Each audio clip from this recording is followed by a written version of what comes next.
നിൻമിഴി നീർമണി കുളിരിൽ തൂവരുതേ കരളേ നീ എൻ്റെ കിനാവിൽ മുത്തുകൊഴി. ശോഭാമേ എങ്ങനെ ഉണ്ടായിരുന്നു സൂപ്പർ സ്റ്റാറിൽ വന്ന് മാഷിന്റെ റൗണ്ടിൽ പാട്ടുകളൊക്കെ കേട്ട് കുട്ടികളുടെ കൂടെയൊക്കെ അവിടെ ഇരുന്ന്?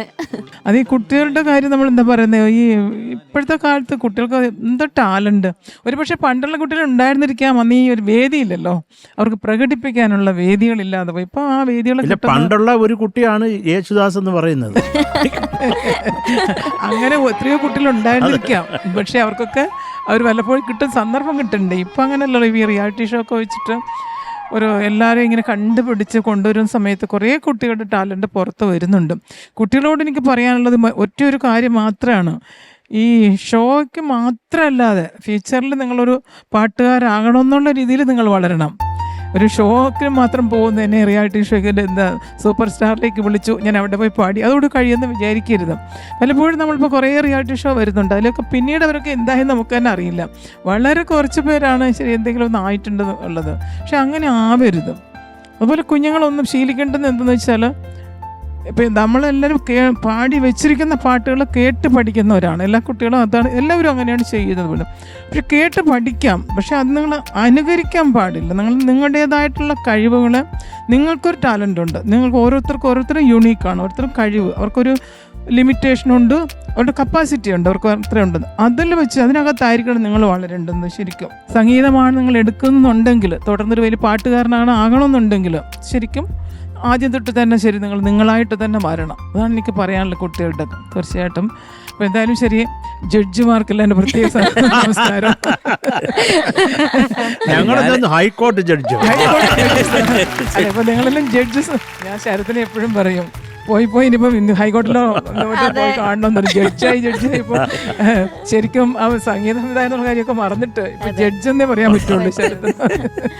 എല്ലാവരും ഇപ്പോൾ ഞാൻ ഒരു കാര്യം പറയാം. അതായത് നമ്മളിപ്പോൾ രവിയേട്ടൻ്റെ പാതിയാണ് ഇവിടെ ഇപ്പോൾ നമ്മൾക്ക് കാണാൻ സാധിക്കുന്നത്. ആ പാതിയിൽ ഒരു വലിയൊരു രഹസ്യമുണ്ട്, അതെല്ലാവരും മനസ്സിലാക്കേണ്ട ഒരു കാര്യമുണ്ട്.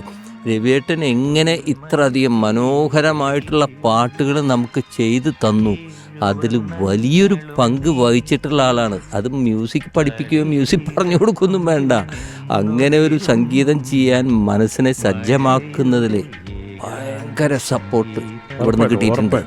അപ്പോൾ അതിൻ്റെ പകുതി റെസ്പെക്റ്റും എല്ലാ സ്നേഹവും ചേച്ചിയോടുണ്ട്, ചേച്ചിയോടുണ്ട് കേട്ടോ.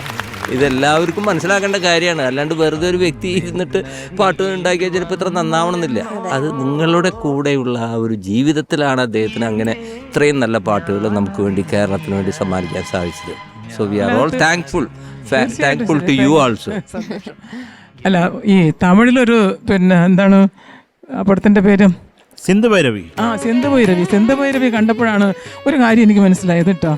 ഈ ഞാൻ നേരത്തെ പറഞ്ഞല്ലോ, നമ്മൾ സംഗീതമൊന്നും ഒരു സംബന്ധമില്ലാത്തൊരു കുടുംബത്തിൽ നിന്ന് വന്നതാണ്. അപ്പോൾ ഈ പണ്ട് ചെറിയ കാലത്തിലൊക്കെ ഞാൻ എല്ലാം ദാസേട്ടനാണ് ക്രെഡിറ്റ് കൊടുത്തിരുന്നത്. പാടുന്നതും മ്യൂസിക് ചെയ്യുന്നതും എഴുതുന്നതും ഒക്കെ ദാസേട്ടനായിരുന്നു എൻ്റെ വിചാരം.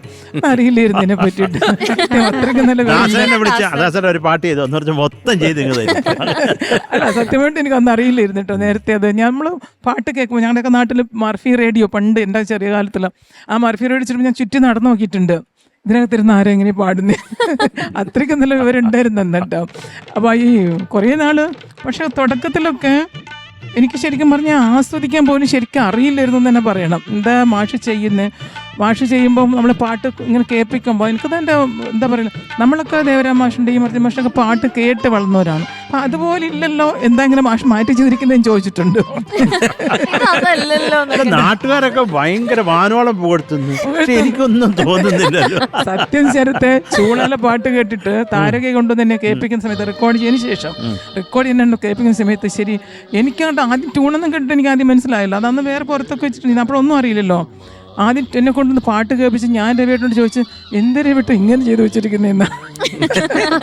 മനോഹരമായിട്ടൊരു പാട്ട് കിട്ടുമ്പോൾ ഞാൻ ചോദിച്ചതാണ്, അതെന്താ നീ അങ്ങനെ പറഞ്ഞ് ഇഷ്ടമായില്ലേ എന്ന് ചോദിച്ചിട്ട്, അതല്ല ഈ ദേവരാം മാഷൊക്കെ ഇതുപോലെ അല്ലല്ലോ ചെയ്യുന്നേ, ദേവരാം മാഷ് പറഞ്ഞ മാഷ് ഇങ്ങനെയല്ലോ, എന്താ ഇങ്ങനെ മാറ്റി ചെയ്തിരിക്കുന്നേ.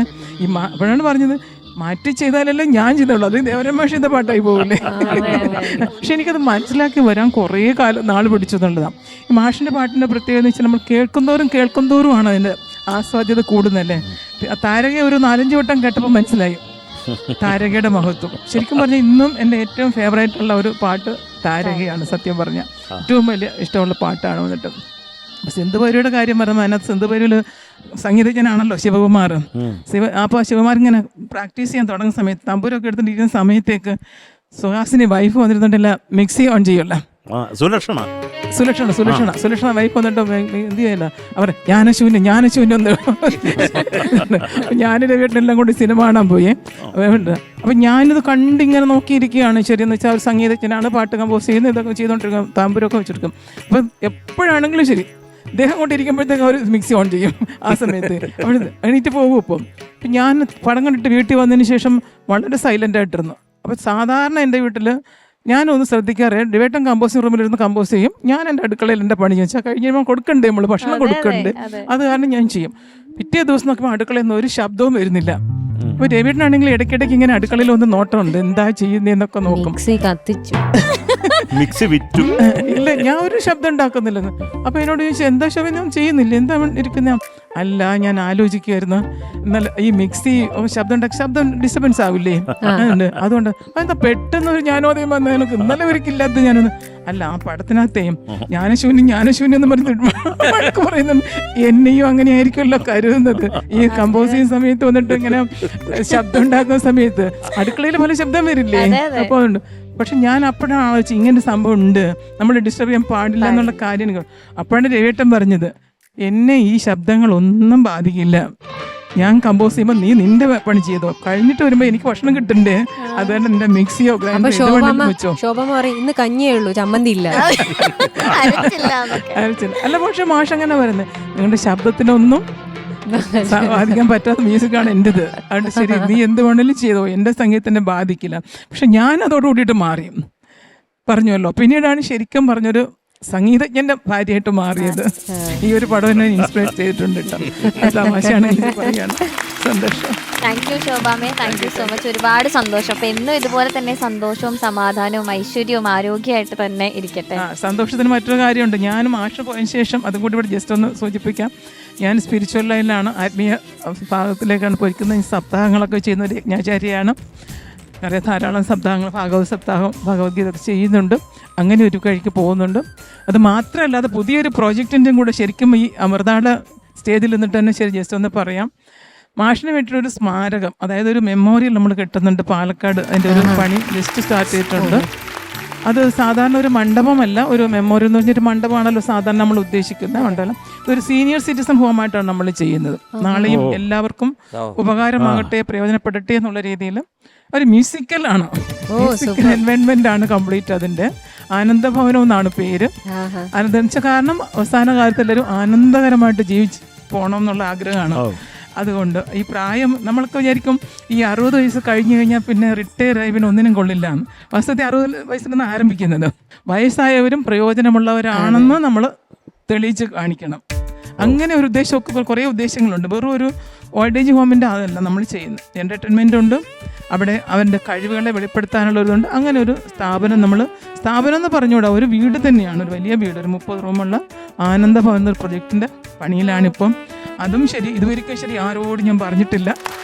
പബ്ലിക്കായിട്ട് ഞാൻ ഈ വേദിയിൽ അതും കൂടെ പറയുകയാണ്. പാലക്കാട് കോങ്ങാട് എന്ന സ്ഥലത്താണ് ഇപ്പോൾ ബിൽഡിങ്ങിൻ്റെ പണി ജസ്റ്റ് സ്റ്റാർട്ട് ചെയ്തിട്ടേ ഉള്ളൂ. അപ്പോൾ അങ്ങനെ ഒരു മാഷിൻ്റെ പേരിലൊരു സ്മാരകമാണ്. ഇതുവരെയ്ക്കും ശരി നമ്മുടെ 20 വർഷം കഴിഞ്ഞ് മാഷ് പോയിട്ട് ഇതുവരെയ്ക്കും ഒരു സ്മാരകം മാഷിൻ്റെ പേരിൽ ഉണ്ടായിട്ടില്ല. അപ്പം നമുക്ക് തോന്നി നമ്മൾ തന്നെ അതിനൊരു മുൻകൈ എടുത്തിട്ട് ചെയ്യാം എന്നുള്ള രീതിയിൽ അങ്ങനെ ചെയ്തുകൊണ്ടിരിക്കുകയാണ്. എന്തായാലും എല്ലാവരും അറിയിച്ചു. സന്തോഷം. എല്ലാ ആശംസകളും അറിയിക്കുകയാണ് ശോഭാമേ. ഓക്കെ, അപ്പോൾ ഞാൻ ശോഭാമയും കൂടെ ഇന്നത്തെ എപ്പിസോഡ് അങ്ങ് വൈൻഡപ്പ് ചെയ്യാം. Bye, good night.